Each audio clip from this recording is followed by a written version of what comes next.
La deuxième grande articulation dans le cadre de ce débat dominical nous amène à parler de cette loi finalement qui a été promulguée par le chef de l'État, son Excellence Paul Biya. Il s'agit de cette loi qui a été votée à l'Assemblée nationale et maintenant qui institue le poste de vice-président au Cameroun. La loi a donc été promulguée, comme je l'ai dit tout à l'heure, par le chef de l'État. La question que nous nous posons ce matin est donc de savoir à quand le nouveau vice-président dans notre pays. Je passe d'abord la parole à Georges Gilbert Banla. Au-delà du fait que nous nous demandons déjà à quand le nouveau vice-président, d'autres se posent une autre question, c'est la question de profil.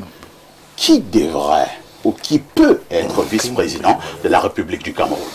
D'abord, je voulais que les Camerounais pensent positivement, parce que ce n'est pas une rétention de l'action publique ou bien de la vie publique.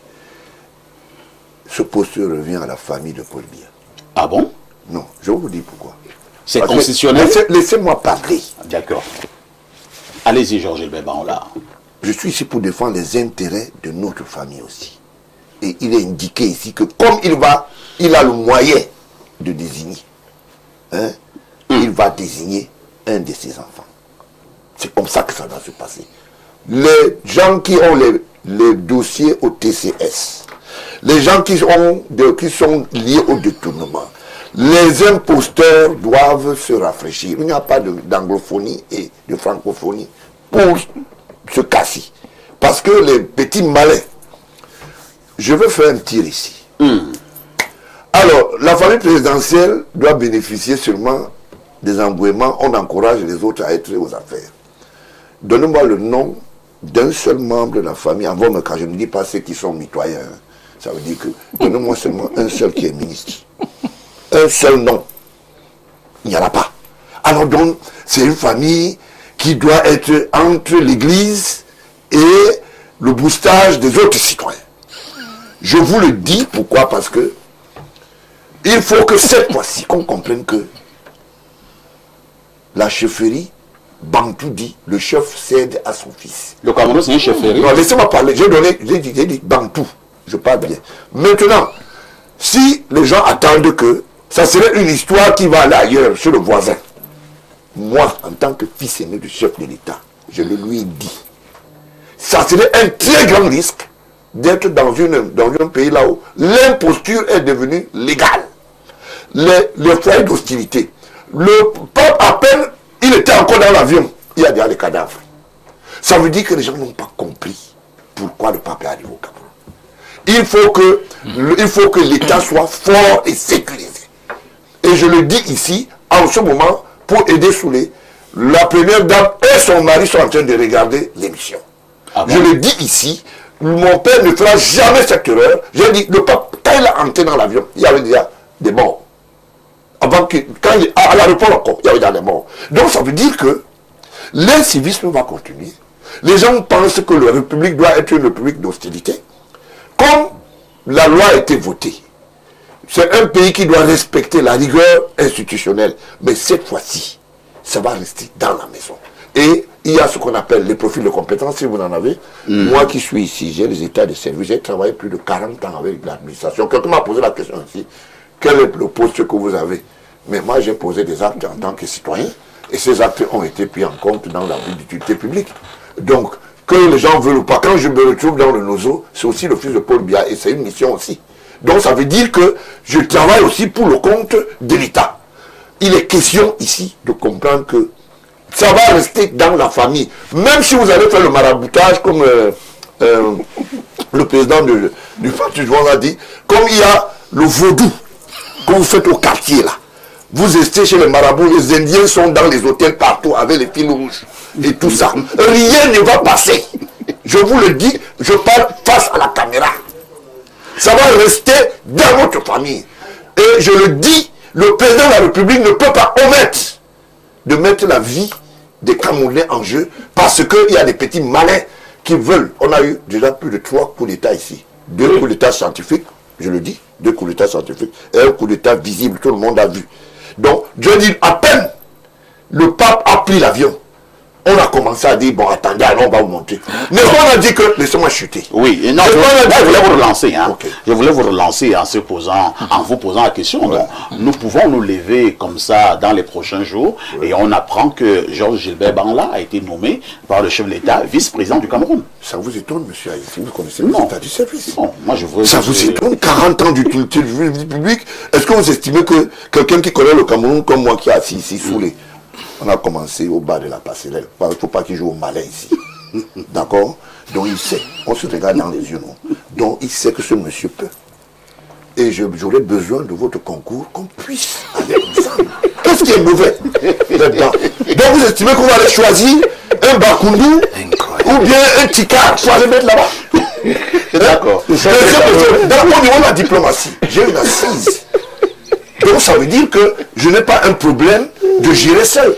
Là où je veux demander l'expertise, par exemple, du professeur, je veux dire même que le professeur, par exemple, remplace le ministre de l'enseignement supérieur. Je n'ai pas peur de le dire. Oh là là. Il en a le profil. On venait les griller. Non, je le dis, non, il faut le dire. Les gens doivent aller en retraite politique. Le chef d'État a sonné le glas. Il a dit vice-président, ça veut dire, je veux me retirer dans bientôt. Merci. Voilà. Merci Georges Gilbert Banla. Passons la parole à Soulo Noriolo, qui a d'ailleurs été interpellé par Georges Gilbert.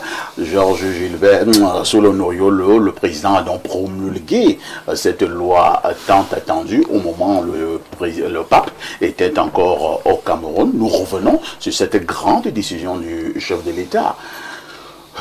Déclaration forte ce matin sur libre expression. Georges Gilbert Banla pense que ce poste doit revenir à la famille présidentielle. Il n'y a pas de débat. Je ne pense pas, c'est ce qui doit se faire. D'accord. Est-ce qu'il peut désigner quelqu'un, le fils du voisin? Non, ça ne peut pas se faire. Je le dis, mais regarde, non? D'accord. Je ne parle pas derrière. C'est compris. Sous l'Onoriolo.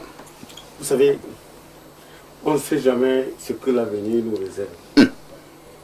Je suis très heureux. Je nage dans le bonheur de savoir que je suis assis à la gauche de monsieur le vice-président. Pourquoi pas? Vraiment, vous savez, je crois que je vais enfin me raser. Voilà. Parce que je suis à côté du vice-président. Vous savez, je ne sais pas si on doit encore continuer sur ce sujet. Débat clos. Il veut nous faire le compte rendu de la réunion de famille. La question c'était à quand? Mais ce n'est pas le compte rendu, c'est ce qui doit se passer. Mais puisqu'il a dit... C'est ça qui va se passer. Mais il y a une autre question. À quand la nomination? Ça va arriver. Contentons-nous déjà d'avoir le vice-président. C'est un honneur. Vraiment, nous qui faisons, vous ne savez pas, le président est capable de tout. C'est lui qui a la signature. Dans un régime fortement présidentialiste, je le dis encore, où il y a mystère autour de tout, où le président contrôle tout. Vous savez, en ce moment, je sais que je vais embrayer sur le troisième sujet. Il n'y a pas de remaniement parce que il y a les forces des ténèbres. Ah bon? Ont pratiquement dominé la spiritualité du président Biya. Est-ce que le président est devenu si faible sur le plan spirituel? Ce n'est pas une histoire spirituel? de faible. Les gars, vous savez, ils mangent les crocodiles vivants. les gars, attendez, vous n'avez pas vu à un moment donné les crimes rituels? Non, préfère, ne blaguons pas. Les gars sont dans des batailles mystérieuses. Les gars sont, je dis bien que c'est les ténèbres. Ça peut peut-être aussi justifier dans la présence du pape. Oui, bien sûr. C'est que nous avons, dès l'entame, j'ai dit qu'il y avait une bataille au niveau, le challenge sur la spiritualité. Le président de la République s'est rendu compte que les dragons que son système a engendré, il y en a qui... Quelqu'un a dit même qu'on va sortir le nucléaire. Vous vous en souvenez? Donc, le fait que le président de la République fasse 3 sorties, 6 novembre, il parle du triomphe aux femmes, les jeunes. Le 31, il dit le gouvernement des prochains jours. Moi j'ai cru, la preuve. Je suis aussi sérieux qu'une crise cardiaque en gardant. Il revient le 10 février. Il réitère. Il dit aux jeunes même que je suis même en train de chasser certains caciques, dinosaures, et membres de la politique qui dirigent les sociétés d'État. Vous pensez qu'un président de la République, sage, non-dit, patriarche, peut dire ça et rien ne se passe s'il n'y a pas quelque chose? Parfois ici, il y a quelque chose. Il y a quelque chose qui se passe. Donc, nous pensons que le vice-président devrait logiquement être nommé pour être soit à côté du père le 20 novembre, ou alors pour représenter le 20 mai, soit pour représenter le père et diriger le défilé du 20 mai, pour le rendre beaucoup plus attrayant, dynamique, n'est-ce pas? Donc nous pensons, et puis nous pensons aussi que ce qui fonde notre pensée, c'est parce que en l'état, si ça ne va pas chez le président, on est obligé de récupérer la formule du président du Sénat qui doit, n'est-ce pas, organiser la succession. Donc il faut forcément pourvoir le poste de vice-président en nombre, n'est-ce pas? Parce que le président de la République semble nous dire que c'est le gage d'assurance et de sécurité pour lui. Et du coup, je comprends le vice-président, ben voilà, qui dit qu'il est là pour défendre les intérêts de la famille, oui. Et que le président de la République qui regarde cette émission, c'est que c'est lui, et peut-être même le président de la République et la première dame l'ont envoyé, nous dit en des mots attendez que ce soit officiel, que c'est lui le vice-président. Qu'est-ce qui est nouveau là-dedans? Donc, le profil, nous le connaissons déjà, puisqu'il vient d'être dévoilé par Gilbert Bangola. Ce n'est pas lui, c'est Franck Emmanuel, je crois. Bon, comme il est le... Il y a aussi Junior, hein? Pour l'instant, je ne vois pas Junior. Junior est déjà majeur. Il n'a pas 35 ans, je crois. On n'a pas encore fait sauter la disposition qui fait du président. Sauf si, au niveau de la vice-présidence, on va tolérer quelqu'un même de 22 ans, de 23 ans, vice-président. Mais pour l'instant, nous pensons qu'un vice-président qui pourrait continuer par achever l'œuvre du président ne peut pas avoir moins de 35 ans. Ça veut dire que dès lors que le vice-président a moins de 35 ans, il ne peut plus être... compris. Donc, je voudrais chuter pour... Chutons effectivement sur les... Il faut déjà que je vous dise, n'est-ce pas, que je suis contre le poste de vice-président. Je vous l'avais déjà dit. Bon, ça c'est un débat dépassé. Hein? Non. Le débat en question n'est pas à l'ordre du jour. La Constitution a été modifiée. La loi a été promulguée. Maintenant, vous êtes contre, vous êtes pour. Monsieur Parfait, ce n'est plus intéressant. Monsieur Parfait, oui. Avec votre permission, tout ce que vous dites, vous avez raison. Mais pour l'histoire, nous parlons aussi, n'est-ce pas, dans ce studio, un débat aussi sérieux aussi pour l'histoire. Nous en avons là beaucoup parlé. Chaque fois que j'ai l'occasion de parler du vice-président, ceux qui ne m'ont pas entendu hier, qui m'entendent aujourd'hui, doivent savoir que je suis contre une démocratie qui fait allégeance à un seul individu qui pense qu'il peut régner pendant 45 ans, prendre le pouvoir et le donner à quelqu'un qui n'est pas élu. On ne nomme pas. C'est compris sur les. Nous continuons au niveau du débat, puisque le texte. Rien ne me dérange. C'est déjà acté. Moi, je veux que nous fassions les débats qui nous apportent quelque chose. Mais on l'a bien dit. La loi a été promulguée. Qui est le vice-président? Nos opinions ne comptent plus beaucoup. Valère Bessala, nous parlons là des sujets très intéressants et importants, parce qu'il s'agit là de la vie de la République, et nous parlons donc de ce poste de vice-président dorénavant qui est institué au Cameroun. Pour vous, quel devrait être le profil de celui qui devrait être vice-président du Cameroun? Il y a eu plusieurs débats au niveau des équilibres en termes de communauté, en termes de région, en termes de langue, anglophonie, francophonie, et que sais-je encore. Je vous passe la parole.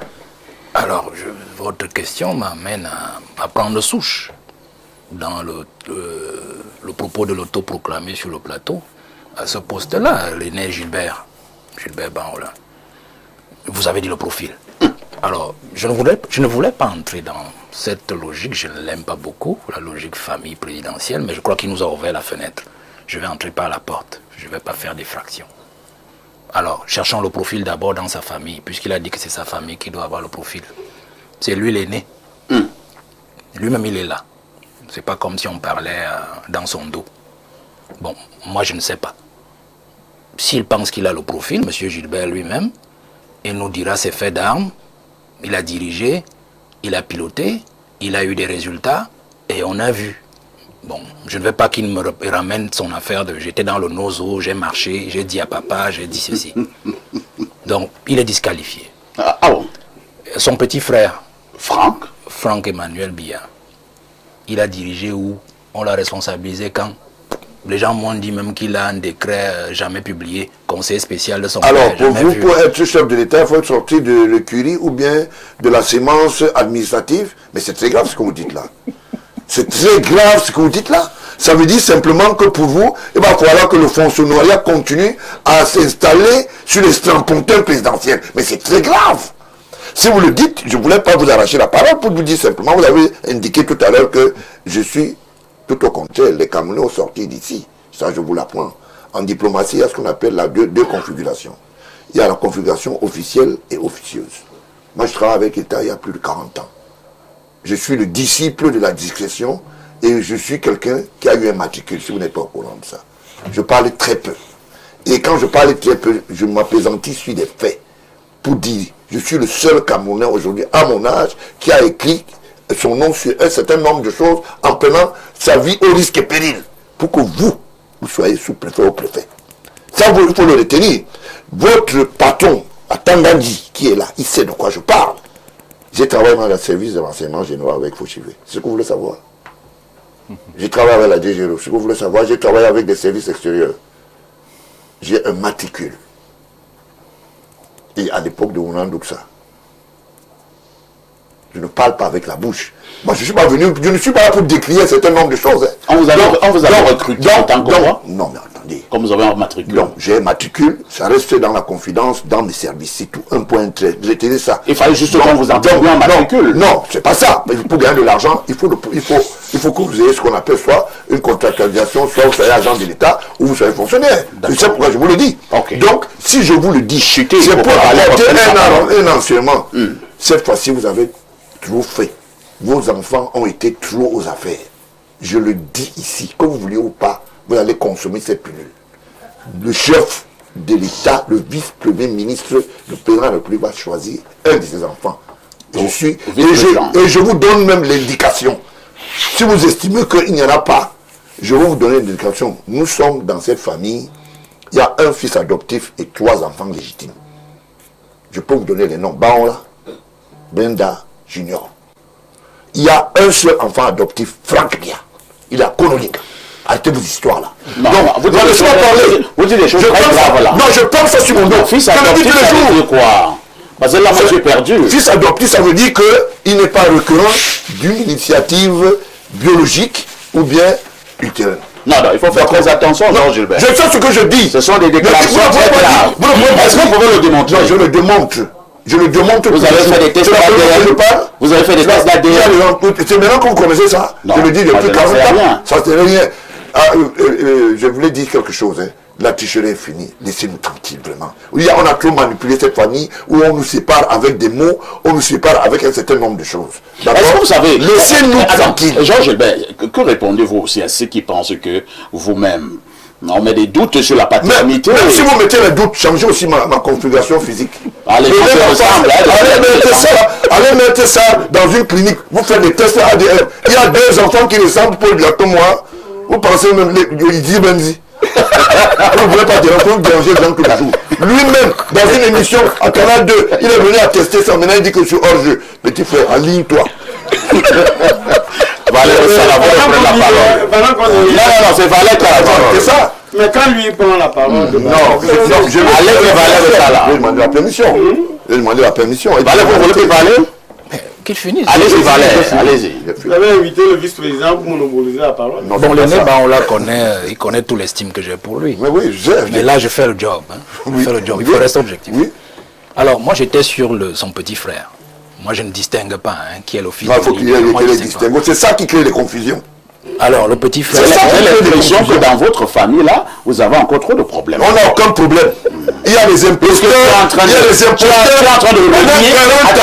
À Mondo Vision, vous êtes en train de régner un de vos petits frères. Lequel? Est-ce que c'est bien? Ce sont des problèmes que vous devez arranger à vos moments. Non, c'est ce que vous dites. Vous le dites maintenant parce que ça vous arrange. Et avant ça, c'était le doute. Et je ne voulais pas dire un certain nombre de choses ici, que chacun reste attaché à l'institution, mais chacun a son père ultérieur et biologique. Qu'on arrête ça. Ça a été légalisé. Pour l'instant, moi je n'ai pas de tests d'ADN sur ce plateau. Et nous allons poursuivre le débat. Vous ne pouvez pas continuer à créer ce nom, le prolixe autour de cette famille. Laissez les gens. Pourquoi vous n'invitez pas Franck Bia dans un débat? Vous dites que M. Franck Bia, venez nous dire. Vous n'avez jamais invité, pourquoi? Il a déjà dit quoi d'autre? Vous voulez un débat avec Franck Bia? Non, je n'ai pas besoin. Ah, d'accord. Parce que je connais d'où et comment. Merci, c'est compris, Georges Gilbert. Il n'y a pas de problème. Comme Valère ne veut plus parler. C'est vous qui prenez la parole, vous donnez l'autre côté. Allez-y, Valère. Voilà que je vous donne la parole. Il ne faut pas venir nous créer des incidents inutiles pour rien. Si on parle de Franck Bia, est-ce qu'on parle de Paul Bia? On peut parler de Franck Bia. Son petit frère. On ne sortira pas quelqu'un du quartier pour venir diriger le Cameroun. On n'a pas besoin.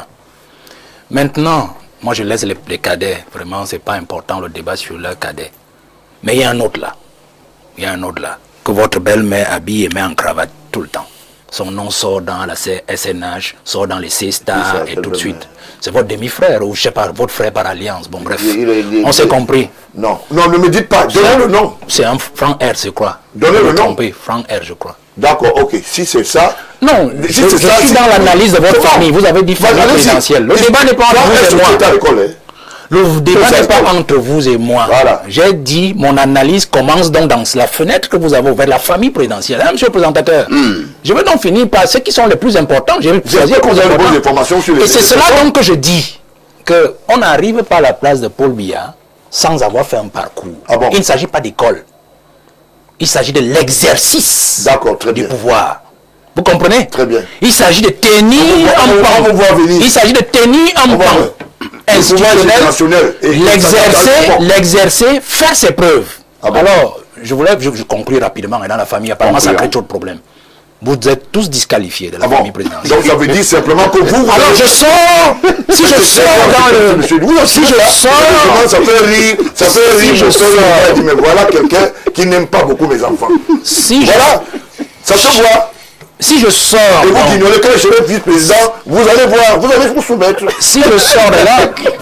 Vous allez vous soumettre. Si je sors de là, et je reviens donc dans les choses normales et pertinentes. Les choses normales et pertinentes. Vous n'allez rien changer. On va donc dire que le poste de vice-président, en temps normal, tel que Biya a déjà configuré, l'Assemblée nationale, le Sénat devrait normalement, aller soit dans le nord-ouest, soit dans le sud-ouest, mais de toutes les façons dans la zone saxonne du pays. Parce qu'il s'agit désormais d'une affaire sérieuse et non d'une guignolade, familiale. Alors, si je reste donc, ça vous avez dit à Caen. Moi, c'est Akan qui m'intéresse. Vous comprenez? Parce que ce qui est sur le profil, le président, si vraiment il veut y aller, connaît déjà. Il connaît déjà le profil. Vous comprenez? Peut-être même déjà qu'il a déjà le nom. Vous voyez? Pour moi, c'est Akan qui m'intéresse et je sors par là rapidement. Il y a eu beaucoup de digressions dans mon temps de parole. Akan, moi je ne crois pas à Akan. Non, pourquoi? Parce que simplement, tel que j'ai vu le texte constitutionnel, il a été amendé et achalandé.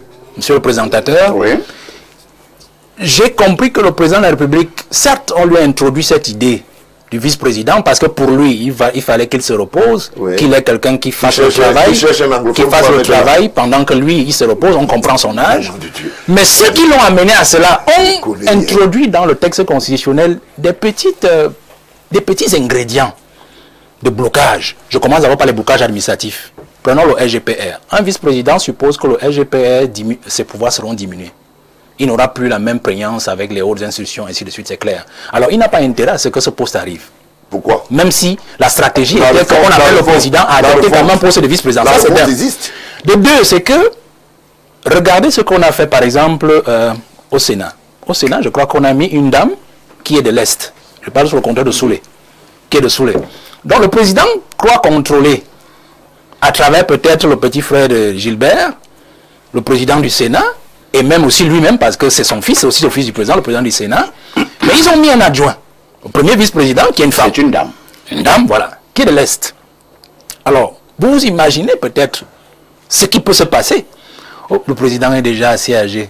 On bloque notre affaire de vice-présidence. Il y a des trucs. Et on arrive à une situation, par exemple, où il n'y a pas de poste de vice-président. Le président en difficulté, c'est cet article-là sur le président du Sénat qui est engagé. C'est terrible. Le coup d'État familial, le coup d'État sera fait à la famille présidentielle si on reste à ceux qui pensent que cette affaire-là doit revenir à un membre de la famille. Donc, il faut c'est-à-dire que je suis en train de vous dire que ils ont amené le président à adopter cette affaire de vice-président dans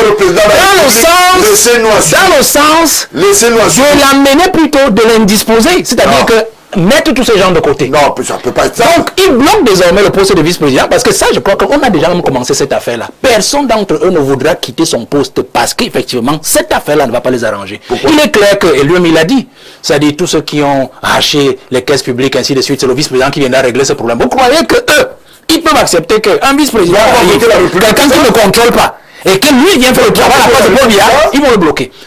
Et puis, je voudrais aussi que lui qui parle de famille, là, est-ce qu'il a intégré l'impact de sa belle-mère dans cette affaire-là? Il y a quoi? Elle a fait quoi? Ah, dites-tout. Très bien, pas qu'elle a fait quoi. Oui, elle a fait quoi? Elle est en train de faire quoi? Elle a que nous voyons et que vous alors, ce que je peux donc vous dire, c'est quoi? Il ne faudra pas aussi négliger ce côté-là.